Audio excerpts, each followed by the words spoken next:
What's going on live in If front you of the White want to House open now, up folks? and detain the people who are attacking you, you're going to create an overflow situation and a breach in the phalanx. They've been surrendering the barricades and allowing these, fighting for them, but after a while they say, listen, just take it.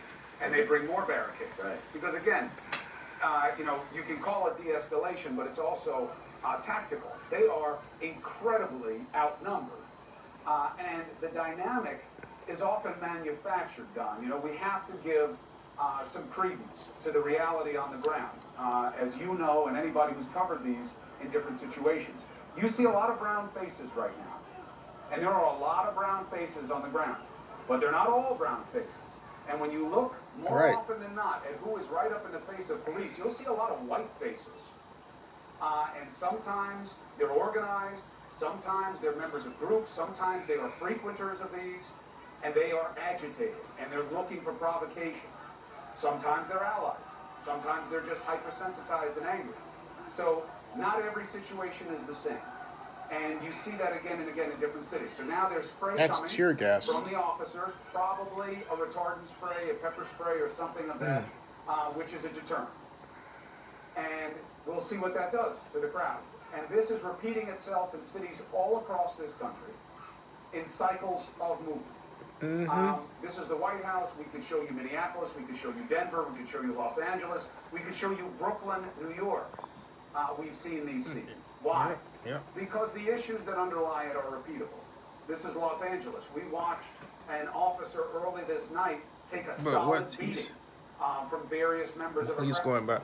I just want to say something, folks. What has happened in our country is that we have an interracial middle, and we're at a place not where just someone's boyfriend or girlfriend is black or white, but we have it where now family members are blended families. You've got brothers and sisters. You have a complex soup, and if it's not black or white, it's Samoan, it's Asian, it's European, it's all kinds of mixes. And in all that, they see the cops doing one thing again and again and again. It doesn't matter if it's on television or if it's in real life, and they're harassing black folks. And that black person could look like somebody that they're related to or married to or dating. And they get tired.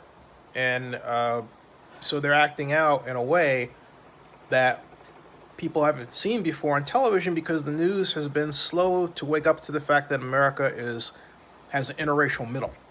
And it took something like this for people to actually see what you now see in commercials. But this is America. The real America is an America where white people do not want to be thought of as racist, and blacks want to be thought of as just as worthy of position or value as anybody else.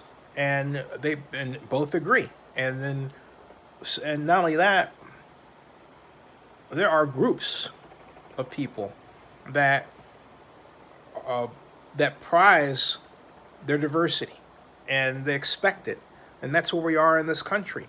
So the police don't reflect that. Very often, they tend to be all white. The media doesn't reflect that. It tends to be all white. And so then they wonder what the perception problem is, or the problem is in how they're regarded by some people.